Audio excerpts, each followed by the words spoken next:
Alors au bureau, on voit que le manguier a assez bien résisté à l'hiver. Sur le porte-greffe, il y avait cette petite pousse automnale qui était violette, bien fraîche, là qui a un peu grillé. Rien de rien de choquant. Voilà. Sinon le feuillage est quand même bien vert. La tige est belle, donc rien à voir avec le manguier que j'ai en serre qui a pas du tout résisté. Donc là je suis en centre-ville et ça montre vraiment l'effet bénéfique des murs, hein, puisque donc dans cette zone là il n'y a pas eu de gel, alors que dans le jardin on va voir il y a eu pas mal de dégâts début décembre lorsqu'il a fait -4, -5 à Nîmes. Voilà. Alors j'ai un thermomètre qui est placé donc dans la petite alcôve sous l'escalier, et il affiche généralement 4-5 degrés de plus que la station de Nîmes Courbesac. Voilà, donc on a dû frôler le gel, mais mais c'est passé pas très loin cet hiver. Donc. Auprès du manguier, donc il y a un stérésia qui là aussi, bon, c'est une plante qui n'aime pas du tout le gel et qui a donc quelques taches brunes, mais le feuillage est assez joli. Voilà. Donc le lucuma, lui, n'a pas du tout souffert. C'est un puteria qui pousse très très lentement, donc c'est un très très bon fruit. Cette jeune plantule en fait n'est pas si jeune puisqu'elle doit avoir 4-5 ans. À côté, c'est un avis assez contrasté sur le carambolier. Son feuillage n'est pas indemne, mais l'arbre, je pense, voilà, on voit qu'il y a des jeunes pousses qui ont grillé, hein, typiquement. Voilà. Je pense que là, on doit avoir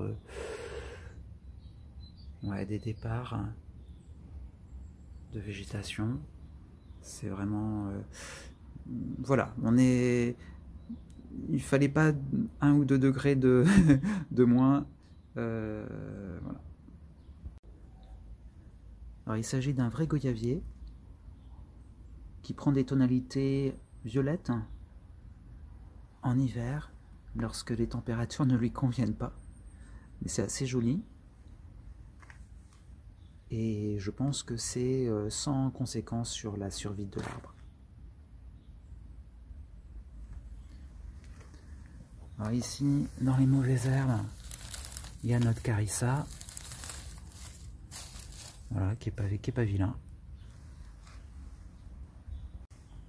Le fruit de la passion, donc qui est intact, il avait été semé à la fin de l'été dans ce parterre.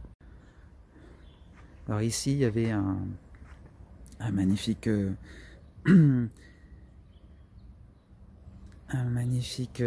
palmier canariensis, Phoenix canariensis, et là on voit des cocons du charançon rouge, et le charançon rouge l'avait complètement tué, dévitalisé, et j'ai dû l'abattre.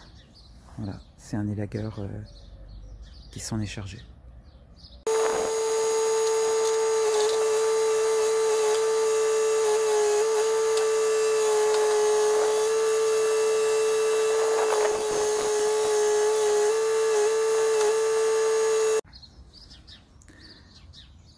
Alors, ce chérimoya fait vraiment green bean. grise mine, pardon. Je sais pas s'il est mort. Il est greffé. Ensuite, on a des goyaviers fraises. Alors, bizarrement, les goyaviers fraises ont plus souffert que le vrai goyavier. C'est incompréhensible. Notre petit fruit de Carissa, bah, il a mûri pendant l'hiver. C'est inespéré. Voilà. Ah, il est méritant. Hein. Voilà. À côté, un jeune sapoté blanco. Et là encore goyavier et fraise. Et là un vrai goyavier. Donc c'est Alexandre qui me l'avait passé et il se plaît bien ici. Voilà. Là le Dovialis. Bon, il a perdu quelques feuilles mais il est vivant. Par contre là encore le Tamario. Bon, je pense qu'il est mort, je vais le laisser quand même parce que voilà. Là j'avais planté des jeunes Chirimoya, ils ont tous crevé. Voilà, donc vraiment dans ce terrain c'est favorable, mais proche des bâtiments. Dès lors qu'on s'éloigne des murs, ben c'est comme partout ailleurs, il gèle, il fait froid.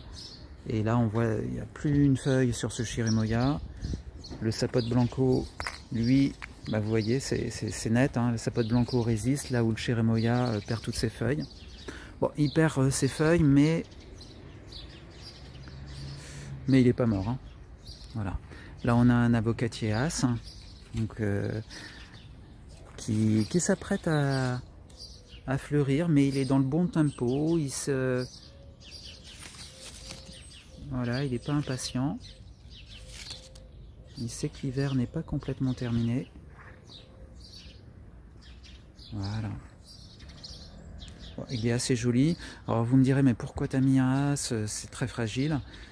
Oui, mais déjà, un, on me l'a donné. Et puis deux, voilà, bah, pourquoi ne pas faire des expériences? Il est pas loin du mur. Je me dis que ça se joue. Je trouve que le Siegrus romanzophiana donc, est plutôt joli, fait des nouvelles pousses là.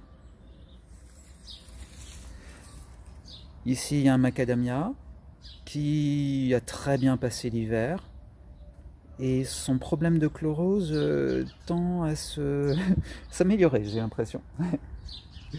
Là, deux Chirimoya dans le puits qui vont assez bien. Et puis alors, surtout, ce qui est incroyable, c'est que ce bananier, il est en train de repartir. Donc on est vers la fin février. Et là, le tronc, enfin, les feuilles étaient bien abîmées et le stipe, lui, a résisté, je pense. Hein, bah, sinon, il ne pousserait pas. Alors les autres bananiers sont plutôt en stand-by encore, mais on voit que le stipe est encore vert. On les agrumes, la canne à sucre, je me fais pas trop de soucis, même s'il y a des feuilles qui ont séché. L'oranger, le petit litchi là, on va s'approcher. Alors il a la chlorose, il n'aime pas le calcaire du tout. Peut-être qu'il va s'y faire. En tout cas, je mets beaucoup de compost qui a tendance à neutraliser les terres calcaires. Là, les stérésias sont intactes. Et puis surtout, regardez ce fruit de la passion. C'est un vrai Passiflora edulis. Et puis, ben, il veut pousser, il veut pousser. Ouais. Ben, il est à côté d'un figuier qui n'a pas perdu ses feuilles. Hein. Donc, voilà. Donc, il y a même quelques petites tomates. Là, dans ce parterre qui est assez abrité également, ben, c'est le chérimoya qui a le mieux passé l'hiver. Il n'a pas perdu une feuille. Il est à 2,50 m du mur. Bien sûr, le sapote blanco est intact également. Alors je clôture cette vidéo sur les avocatiers qui sont derrière la maison. Donc ils sont en pleine forme. On sent que ils ont envie de débourrer. Là c'est un mexicola, enfin un type mexicain je devrais dire. Et puis là il y a un bacon qui souffre terriblement de la lumière. Et ma foi l'hiver lui c'est plutôt la saison favorable on va dire. Voilà. Alors, derrière, j'ai un... Je me rappelle jamais du nom, je crois que c'est Oro Negro. Je pourrais le retrouver dans mes échanges. Voilà, c'est... Il est assez joli, ça pousse pas très vite hein, par rapport à ce que j'avais à l'ancien bureau en centre-ville. Mais on voit que les bourgeons sont impatients. Voilà pour l'état des lieux, donc pour le mois de février 2023 au bureau.